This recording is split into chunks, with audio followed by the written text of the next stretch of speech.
Shalom, people. This is Brother Lyles coming at you with another video, and I want to continue on with some of these different articles that I found here in military.com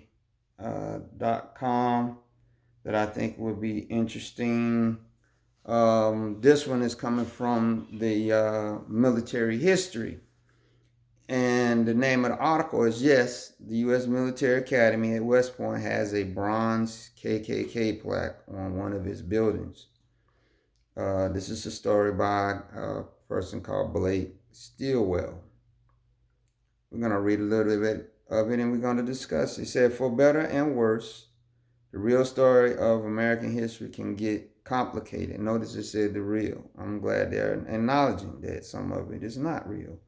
For example, the post-Civil War era is as filled with grand stories of Union triumphs as it is with the failures of Reconstruction. Though grim and tumultuous, this is still part of our history, but they don't see it that way. That's not what a lot of people say. They like to hide it. Acknowledging that truth was one of artists' intent decades ago when creating a depiction of that history for the U.S. Military Academy at West Point.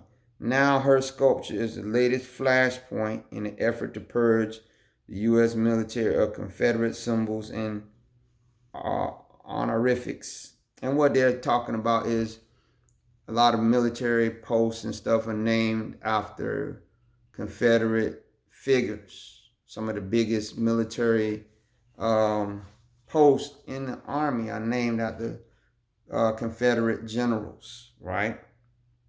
And so he's basically trying to say, hey, we can't help it if the people back there that we named these things were racist. That's just part of the history, right? Okay, well, we said that we know that they were part of that. We're just saying it wasn't right.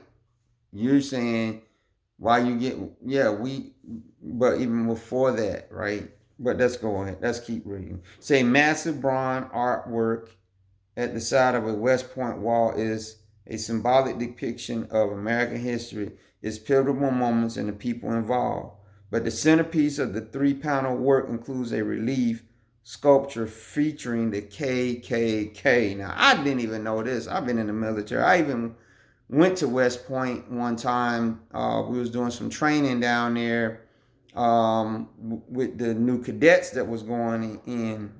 But if you know the history of the first cadet that went there, Flipper, right, what they did to him, it's not surprising that the KKK was a centerpiece of a relief. It said the Naming Commission, a congressionally appointed panel of 8 retired military officers and civilians charged with finding Confederate symbols in the U.S. military, has released part 2 of its final report. This report is to Congress, specifically lays out findings at both West Point and the U.S. Naval Academy.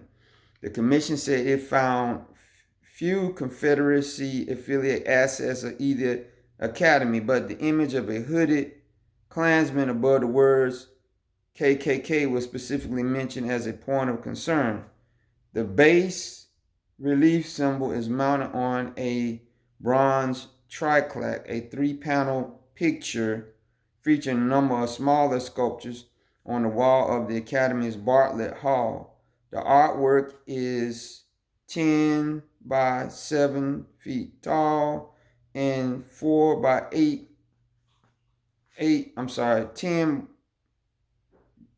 10 feet by 7 inches tall and 4 feet by 8 inches wide, and was first dedicated in 1965, which is the year I was born, to those graduates who had served in World War II in Korea. So they're recognizing, they were trying to recognize World War II veterans, and by them putting the Ku Klux Klan in there, they was recognizing that, of course, it was some Klansmen, and it still is some Klansmen that goes to these military academies. The sculpture may not fall directly under the Naming Commission's stated objective of finding Confederate symbols, but it is directly related to the Confederacy and its legacy, right? And so I'm not gonna go any. Okay, well now let me see. Let me go read this part. It said the Ku Klux Klan relief is at the center of the panel's lower left section, which is an area depicting important personages of history. So this thing is showing people that were important to the history of this nation and the military, and they're showing which the Klan was started by Confederate officers, right? It was started by them, right? To continue the war only in a guerrilla fashion against the Union but primarily against black people in the South, right? But no, it spread throughout the country. It said after the Civil War, 6 former Confederate officers created the KKK, which was made up of many Confederate veterans. Secretive bands of members formed throughout the South, acting as both insurgents against Union occupation and promoters of white supremacy. Former Confederate General Nathan Bedford Forrest was elected the group's first Grand Wizard. Using threats, violence, and terrorism, Klan members targeted newly freed slaves, politically active black people, and Northerners who moved into occupied areas for political and financial gain, called carpetbaggers, as well as white Southern Republicans and their allies known as scallywags. The first iteration of the Ku Klux Klan sought the overthrow of the Republican governments in the newly reconstructed South and had to be put down by federal troops in some areas. So they actually was getting in fights with Union troops, continue to wage war. It was declared a terrorist organization in 1870, but largely disappeared because Forrest called on its members to disband, believing it had strayed into an unpatriotic mission. Come on. What? It wasn't unpatriotic to fight against black people, but basically to fight against the Union Army. He was saying that's unpatriotic. Okay, whatever. So in the final report, the naming commission acknowledged that the sculpture does not technically fall under its preview, but did give the work a special mention. It recommended that the Secretary of Defense address DoD assets that highlight the KKK in defense memorialization process and create a standard disposition requirement for such assets. These things are all over. Not to mention Louis Farrakhan said something that was, definitely, it made sense. He said, and this is going back, I want to say it was either in the late 1990s or early 2000s. I can't remember which one, because our people, it's been for years, a lot of our people have been trying to get Confederate stuff, removed and stuff. It didn't just start with the killing of George Floyd. For years, our people had been, there had been debates about this stuff with the flag, especially with South Carolina. I remember back in the 2000s about or even Mississippi, where they had the Confederate part or whatever, and there was arguments about them flying a battle flag or whatever. But I can remember when that conversation was going on, Farrakhan has said that the American flag has probably more black people have been killed and enslaved in under it than even the Confederate flag, which made a lot of sense to me. Definitely made a lot of sense to me. And in fact, what you find, and I know I'm from the South, that because of the stigma, especially after that thing dealing with the Confederate flag, where they was trying to push that hate, a lot of people that sympathized started actually flying the American flag, but it was a dog whistle. It was more of a dog whistle that they would fly the American flag, even though they wanted to fly the Confederate flag. by them flying that, their friends knew they actually secretly in their heart flying this flag. But even if they do fly that flag has probably destroyed and killed more people than the Confederates flag. Because remember, the Confederate flag only rose up during the Confederate War, but before the American flag flew in the South. Okay, so that's remember that before the Confederate flag came along, the people in the South, the slaveholders, all them were flying the American flag, right? They just went back to flying the American flag after the Civil War. Some of them continued to fly the Confederate flag even after they lost. But yeah, this is showing not just in the military, but in a lot of stuff, even like with the removal of the head rag on the Aunt Jemima pancake, which is not Aunt Jemima no more, it's Pearl. And I think they would say Pearl Milling Company. That was the name of the woman that they got the who was the picture of her, and that it was her formula for the Aunt Jemima pancakes, which is now Pearl Milling Company. But yes, this is something that lets you know that something in the heavenlies is happening, because they're not doing this. It's like they're reluctantly doing this. I really think this is the Most High. He's putting that hook in their nose to make them do this, to bring all this stuff out. There's a lot of it's been sitting there in plain sight. Like I said, Fort Bragg, one of the largest military posts that's named after the Confederate general. Fort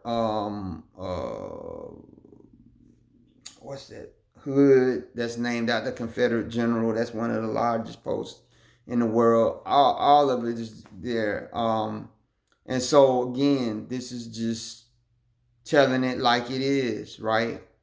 But what they don't want us to do is to say that these people were evil, right? Because they're saying just because they did evil against you doesn't negate the overall good that they might have done in life. Okay, from your standpoint, but what overall good would you have said that Hitler did, right, for Germany? That he brought it back from the Versailles Treaty that had destroyed it, right? And at one time Hitler was Time Magazine's Man of the Year, right? But I dare say anybody that would stand on the world stage say, he did kill all those Oscar nonsense, but his overall good, they would chase you out, tar and feather you if you said that. So why is it that when we bring up the same argument about the flying of the Confederate flag and the naming of certain things, it's not the same, right? Because they always go back to that time. That's why I believe that definitely one of the things after the Most High, when it comes to the judgment seat, the great white throne judgment, or well, let's go back. When Yeshua comes back, and according to the Gospels, when he comes back to set up his king, he's going to judge individual nations for their treatment of his people, right? Not mainly, definitely our people, but those that were grafted in, the Gentiles that were grafted in, that were believers. But I think primarily it's going to deal with their treatment of us. And one of the things that I think when whoever he gets to represent that nation, that he's going to ask, why did you treat my brothers this way, right? That if I would like to be there when they say, well, that was a long time ago. That's why we didn't do such as. I would love to be there when he, when they would stand before the master and dare say something like that. But after, I know we didn't treat them all that good after the Civil War, but we still treated them better than it was in slavery, right? And we didn't really think we needed to, repay them, and we didn't really think we needed to do this or acknowledge this, because that was a long time ago. And I would love to be there when they say that, and the master just look at them and say, okay. Depart from me into everlasting fire that was prepared for the devil and his angels. Because as you had done it to the least of these, my brethren, you had done it unto me. Right? I would love to be there when they said this. Why did you take down these signs and symbols of pain and anguish to my people? Right? These debased images. And why are you making graven images of that which is on earth and all this stuff, and basically worshiping these individuals, right? If you understand that back in that time that those images and people were oppressive to my people, that you would have got rid of them, but no, you worshiped them. These were your idols to the Confederacy. And in your heart, you never really worship me anyway. You worship a image of a Caucasian person that never existed when there was supposed to exist no image of me, and you use this to oppress the people that look like me. Right? I would love to be there when that happened. Most High, please let it be so that I can be there, and I'll be part of those, the nations that, the sheep nations, because he said he's gonna have set the nations that against his people on the left, and the nations that were for his people, that treated his people right, they're gonna be the sheep nations. They're gonna be on the right. So that's an article right there that I think is a good expose a lot of things right here. Okay, and let's see here. We got this one right here. Okay.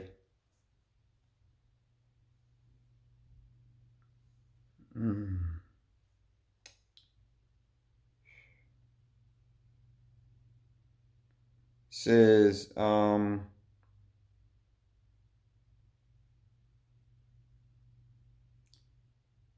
U.S.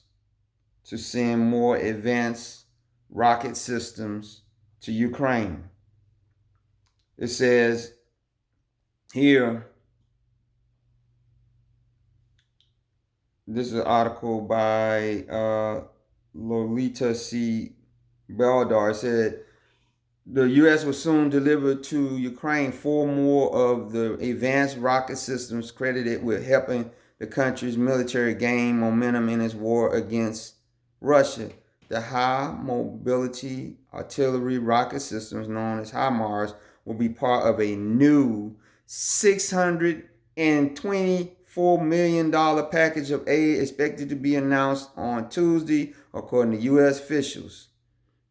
The decision marks the first time the U.S. has sent more HIMARS to Ukraine since last July, and it will bring the total number delivered so far to 20.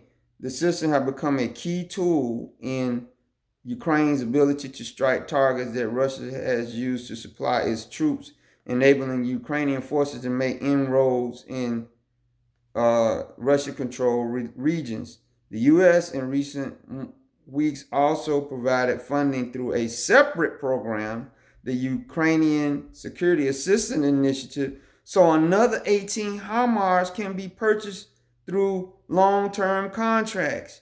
USAI funds are being used as part of the effort by the U.S. and Western allies to ensure Ukraine's forces are trained and equipped to defend their country in the years to come. But those contracts will take several years to fulfill. The latest aid package is expected to include other ammunition and equipment for Ukraine's troops. Several U.S. officials spoke on conditional anonymity to provide details of the package ahead of the announcement. Ukraine has pressed its counteroffensive in the Kherson region since the summer, relentlessly propelling Russian supply lines and making inroads in Soviet-held areas west of the Donbas River. Ukrainian troops have been using a HIMARS to repeatedly hit the main bridge across the Donbas and a dam that served as a second crossing. It also has struck pontoon bridges that Russia has used to supply its troops. So basically, it's not that the Ukrainians have out so-called out fought the Russians on head to head is that the Russians supply lines have been eviscerated, which is a smart tactic. I'm not downing it. It's a smart tactic. But if it had not been for the technological prowess of America hitting those supply lines, no doubt that Russia would have overwhelmed the Ukrainians, and the war, whatever this thing is called, would have been over. But because they have been hitting this key bridge and dams and all this stuff, the Russians have not been able to get fuel and ammunition and food to their troops, and therefore that's why they said the troops would be running. They wouldn't be running because they were quote unquote cowardly. They would be running because and leaving their tanks and stuff because their tanks didn't have no fuel. They didn't have no bullets or something to fight back. So of course you're gonna surrender to them. But if you had the capability, they would have overwhelmed them. But this is one reason why Putin is saying that he would, start holding accountable the West if they start giving Ukraine armament that can hit within the borders of Russia, which I'm not sure if this bridge and the dam are within the borders of Russia, but that might be why Putin annexed those different places within Ukraine, so that when they start their next offense, and then these HIMARS, which America is getting ready to send, start hitting those targets within those annexed regions that Russia had annexed, then they're going to say, okay, this is a declaration of war against us by the Western powers because they know I annexed this. Now, whether Putin is going to do it now, I don't know. I'm not going to sit here and tell everybody, hey, you better go dig your bunker, nuclear, but I know that if this thing continues on, there's no doubt that there's going to be some kind of retaliation. It's going to happen. I just know, I don't know where it's going to be or whatever, but I can imagine that unless, and I know that the Ukrainian president is not going to, allow Russia to continue to keep those regions annexed. And I definitely know that Russia is not going to not have that buffer zone between them and the Ukraine and NATO. It's not going to happen. So what you have, irresistible force and an immovable object, you know what's going to entail after that. But we already see that it's beyond the Pentagon or the President of the United States what's happening. These arms dealers, these people that America owes money, is pushing them to continue to see that because America owes too much money. They said that America went over $30 trillion or something like that the other day, the first time it's ever done that, on some that probably can never be paid back. So I believe that they're rushing America to continue to do this with these initiatives and underhand deals or whatever, and sending all this money to the East because they know something is getting ready to kick off. Something is getting ready to kick off here in Babylon. I don't know when, what it's going to be, but everybody feels it. The only thing that I can say is pray to the Most High that you be counted worthy to escape the things that's coming on the whole earth. It's going to happen on the whole earth, but in particular here in America, something's getting ready to happen. You can see different things, like I was saying, all this waste, fraud, and abuse, and this money is just trailing out of this place. Even though they're saying they're doing this and they're doing that, we already know that the Bible says that the smoke of Babylon's torment ascendeth unto the heavens. Now, some people are saying, well, that's the city. It's not talking about a nation or whatever. But you got to look at this thing symbolically. Babylon was both a nation and a city back then. So I think you can kind of safely say that Babylon is America, and that within Babylon, they also have the city. It was what they call a city state. Yes. So that we have city states, and we know that DC is a city state. We know that's for certain that it is a city state. That there is something that's getting ready to happen. I don't know what is, but it's gonna happen. But yes, America is still sending money to the east, and it's letting us know that this thing is happening fast. It's happening fast, right? Um, and this one right here, North Korea sends missile soaring over Japan in escalation. This is getting serious, folks. This is the story. North Korea sends missile soaring over Japan in escalation. And this is a story coming. I can't pronounce the person's name, but they're Korean. But it said this is coming out of Seoul, Korea. North Korea conducted its longest ever weapons test Tuesday. A nuclear-capable ballistic missile that flew over Japan and could meet the U.S. Pacific territory of Guam, reached the U.S. Pacific territory of Guam and beyond, forcing the Japanese government to issue evacuation alerts and halt trains. The South Korean and U.S. militaries responded by launching fighter jets that fire weapons at a target off South Korea's west coast in a show of strength against North Korea. The North Korean missile launch was its most provocative weapons demonstration this year as it pushes to develop a fully fledged nuclear arsenal capable of threatening the U.S. mainland and its allies, with the goal of wishing concessions from those nations, some experts say. The United States, Britain, France, Albania, Norway, and Iceland called for an emergency meeting of the UN Security Council. This has got them concerned. Diplomats said it is likely to be held Wednesday, but it's not certain whether it would be open or closed. North Korea has test fired about 40 missiles over about 20 different launch events this year as its leader Kim Jong-un refuses to return to nuclear diplomacy with the United States.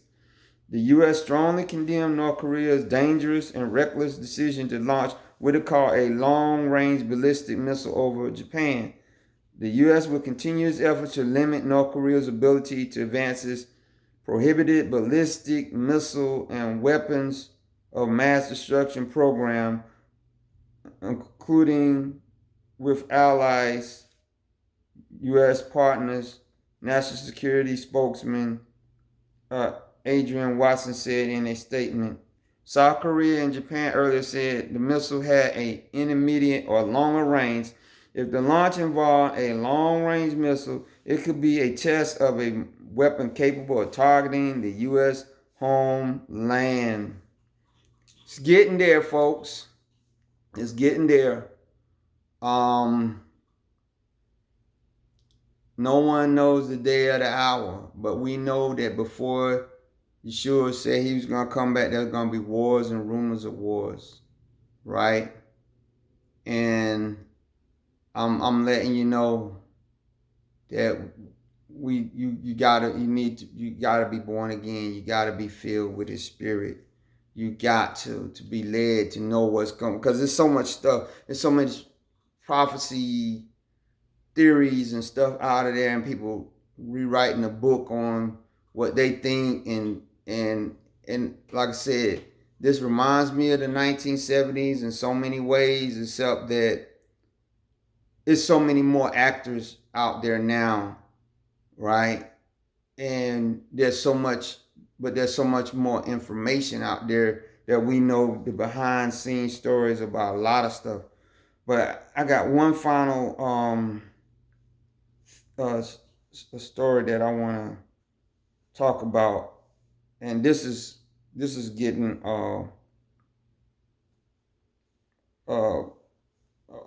this is dealing with OPEC, right? This is very important right here. CNBC said U.S. delivers angry rebuke of massive OPEC and production cut, and it could backfire for Saudi. I don't think so. I think it's going to backfire for you, America. Okay, so it says energy analysts believe deep production cuts from OPEC could yet backfire for U.S. ally Saudi Arabia. OPEC and non-OPEC allies, a group often referred to as OPEC Plus, agreed on Wednesday to reduce oil production by 2 million barrels per day from November. The move is designed to spur a recovery in oil prices, which have fallen to roughly $80 a barrel from more than $120 a barrel 3 months ago. Said that Wales angry pushback at OPEC Plus after the oil producer group announced its largest cut since 2020, lashing out at what President Joe Biden administration described as a short-sighted decision. You can't tell these people what to do, especially when you talking about you want the earth to get off of the world's nations to get off fossil fuel to save the earth. Okay, let me continue. So energy analysts believe the deep production cuts could yet backfire for OPEC kingpin. It's not going to affect him. It's not going to affect him. These sultans and these people got so much money they couldn't spend it in 100 lifetimes. So nah, it's not going to affect them. It's not going to affect them.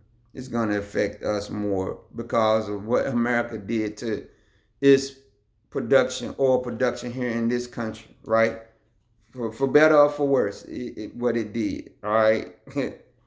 And it said, in U.S. ally Saudi Arabia, particularly as Biden hinted Congress will soon seek to rein in the Mid-Eastern dominated group's influence over energy prices. How are you going to rein that in when you and I, they're producing the oil for themselves and they ain't got to sell just to you, they selling to the whole world. OPEC and non-OPEC allies, a group often referred to as OPEC Plus, agreed on Wednesday to, I already read that, okay. International benchmark Brent crude futures traded at $93.55 a barrel during Thursday morning deals in London, up 0.2%. U.S. West Texas Intermediate futures, meanwhile, stood at 87.81, almost 0.1 higher. Now, this is going to probably help the Western oil companies too, right? Because it's going to drive the price of the barrel of oil back up, which is going to be profits for them, right? But it's going to cause the price of fuel at the pump to go up and fuel oil and all that stuff, right? He said the U.S. had repeatedly called on the energy line, which includes Russia. Why would Russia not want to make the price go up so that they could get profits out of it when you are in a proxy war against them? People, okay, let's continue. To pump more to help the global economy and lower fuel prices ahead of a midterm election, like Russia will really help Joe Biden and the Democrats during the midterms. Like, oh yeah, Joe, even though we're at war with you, yeah, we're gonna pump out more so that fuel prices can go down while people going to the polls, right? And they can say, see, he brought the price of oil down. So of course I seen on some of the black sites, they say, see, it's not Joe Biden's fault, it's OPEC's fault. But OPEC was put into this situation. Why? Because you continue on the policies of the Democrats from 2014 with this Ukraine thing, right? See how I say on my one of my videos before where I said these people hold themselves not guilty on everything. Oh, it's not our fault. It's not our fault, the Democrats. It's not our fault that the gold prices when of course, if it was a Republican, they would be saying it's a Republican's fault, and vice versa. Both of them are evil. Both parties are evil. I'm not rooting for either one, but I'm particularly happy that the Democrats are going to get their say because they're doing all kinds of stuff to try to fool black people to get to the polls and vote for their wicked agenda. And I'm hoping that black people do not fall for the emotional wicked pleas like they did with the wicked thing with Trina and some guy named Saucy Santana. If you don't want, I don't even know if you want to watch that video, but it's wicked. It's totally wicked that they would equate to us that if the black men, if you don't go vote, your black woman is not gonna sleep with you, or with the transgender Saucy Santana in there. This is totally wicked. We do not need to support none of this stuff, right? I'm telling you, but Most High has been gracious. But I'm telling you, I got to know that it's probably like Sodom and Gomorrah right now with him, where he said that their cries come up to the sky when it's dealing with this nation, and in the West particularly with their ideology. In a statement, the White House said Biden was disappointed by the short-sighted decision by OPEC Plus to cut production quotas while the global economy is dealing with the continued negative impact of Putin's invasion of Ukraine. It added that Biden had directed the Department of Energy to release another 10 million barrels from the Strategic Petroleum Reserve next month. So America's had to dig into their reserves, right? Again, this is a sell-off. They ain't gonna need that oil. If what's gonna come is gonna be coming soon, and I don't know if it's coming soon, but I just believe something is coming soon. So of course, sell off the strategic oil reserve, because if what's coming now, you're not gonna need it. Let's send all America's stockpile of weapons over to Ukraine. Let's send all America's money over to Ukraine. Why? So in light of today's action, the Biden administration will also consult with Congress on additional tools and authorities to reduce OPEC's control over energy prices. You can't do that unless you go over there and seize their oil field. You can't tell other countries how much they're going to pay the Saudis for their oil if they selling it. It says here, strategists led by the Himalaya Croft as RBC Capital Markets said that while the U.S. signaled further strategic petroleum reserve releases were in the offering, they were unlikely to see another blockbuster release in the near term. A more clear risk, in our view, is the introduction of U.S. product import restrictions in a rising retail gasoline price environment. So they're basically saying if America continues to restrict certain oil from coming from certain countries, they don't think they need to do that. Meaning, like they would say, okay, well, if Saudi's going to do that, we're not going to import. We're not, just like we did with the Russians, we're not going to let none of their oil or their oil products come in this country. That if America tried to do that with Saudi, it would be a stupid move. It said congressional action on OPEC legislation also looks like a credible outcome in light of the National Security Council statement about working with Congress to reduce OPEC's overall influence on the oil market. White House opposition to OPEC has served as a restricting influence on congressional leaders. Today's dog whistle may be interpreted as a sign that the president will not necessarily stand in the way of a full vote on the floor that would declare OPEC a cartel and subject the members to Sherman antitrust legislation. But they're not part of this nation. They're their own sovereign nation. If they want to slow down their production, what is that because they want to make profits. America is not slowing down its production of weapons to send out to different parts of the world. Where the world said we're tired of that. What happens when cities and people try to sue these gun makers because they're saying they're filling the inner cities with so many weapons and these kids getting their stuff in there and you need to pull back. They say, First Amendment, Second Amendment, and all this other kind of stuff. This is hypocrisy. It says, what is no OPEC? No oil producing and exporting cartels or NOPEC bill is designed to protect U.S. consumers and business from artificial oil spikes. The U.S. Legislation also, which passed a Senate committee in early May but has not yet been signed into law, could expose OPEC countries and partners to lawsuits for orchestrating supply cuts that rise global crude prices. Okay, and so then what's going to happen? They say, okay, well, we're just not going to sell oil to you at all. Then we're just going to sell it on what's going to happen then. They're setting the stage for when whatever happened to this country, that there's going to be a lot of people that's not going to be, there's going to be some people that's going to be crying when Babylon fall, but it's not so much, I think, it's going to be crying because of the enormous wealth that they may offer this nation, but not necessarily the people and the stuff within this nation. So it said two OPEC ministers have previously criticized an OPEC bill, warning the U.S. legislation would bring greater chaos to energy markets. But they think they're wise, right? Because it's not going to work because it's hypocritical.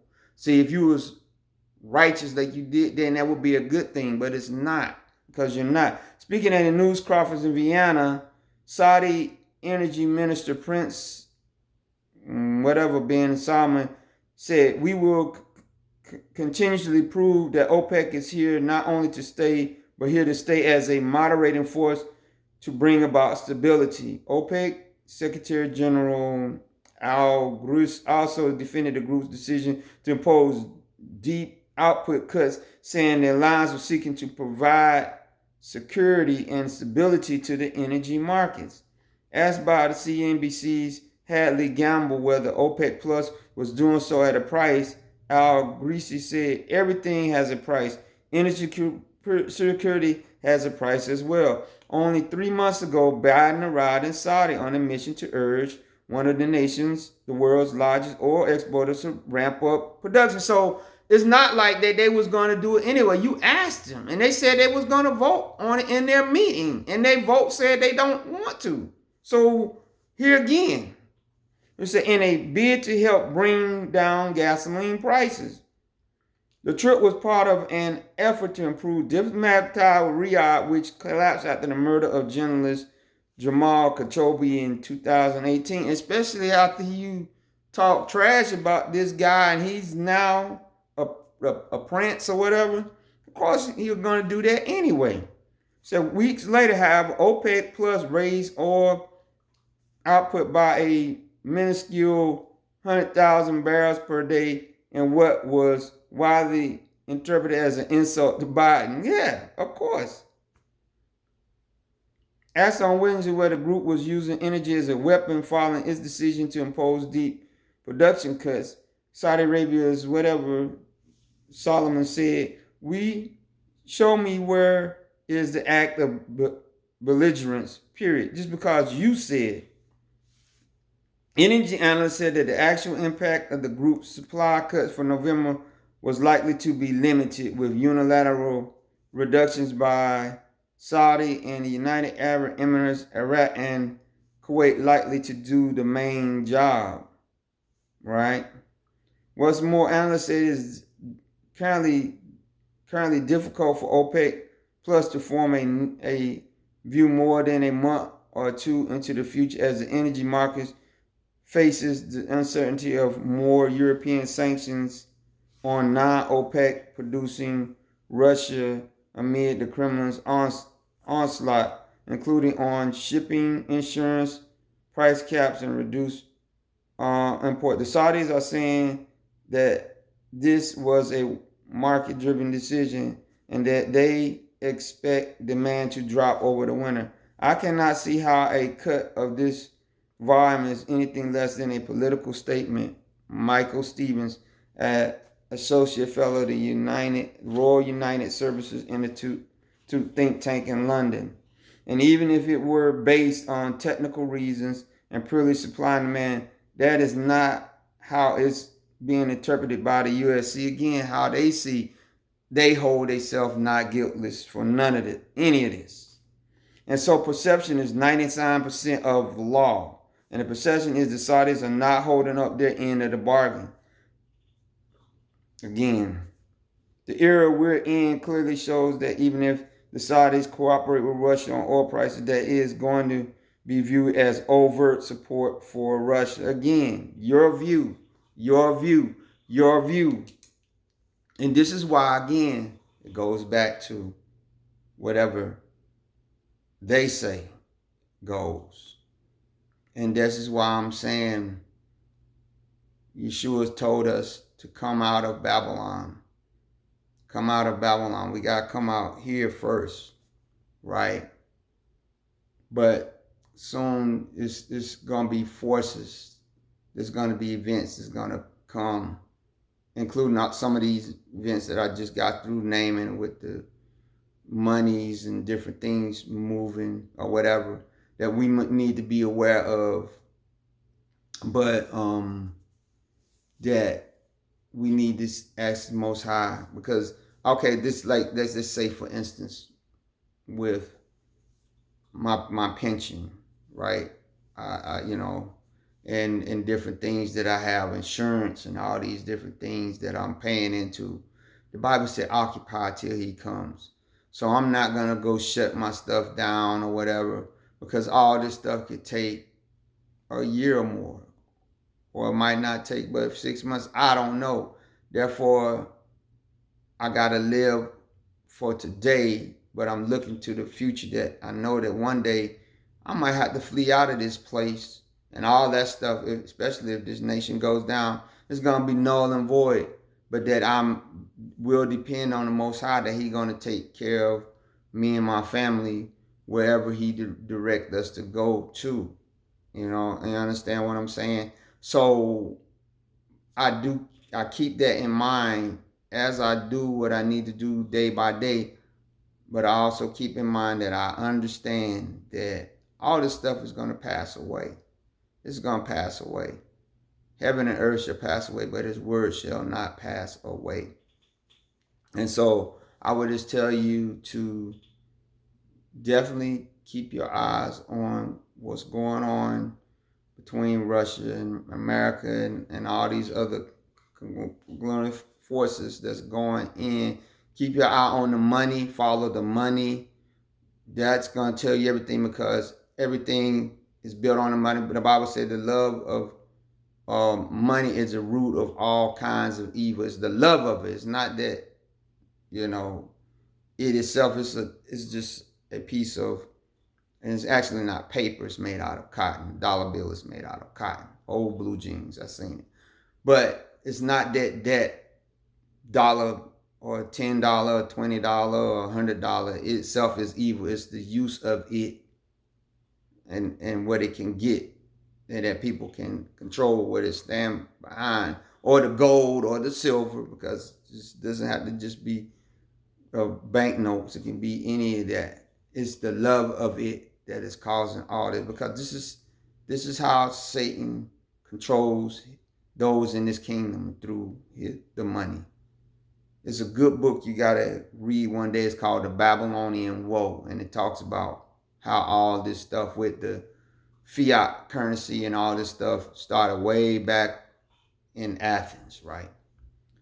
But with that, I'm going to ask you to continue to pray my strength and Most High. Continue to pray for the soon return of our King and our Messiah, Yeshua. And if you're not born again, you need to be born again. You need to repent of your sins. You need to ask Yeshua to save you and wash you in His blood.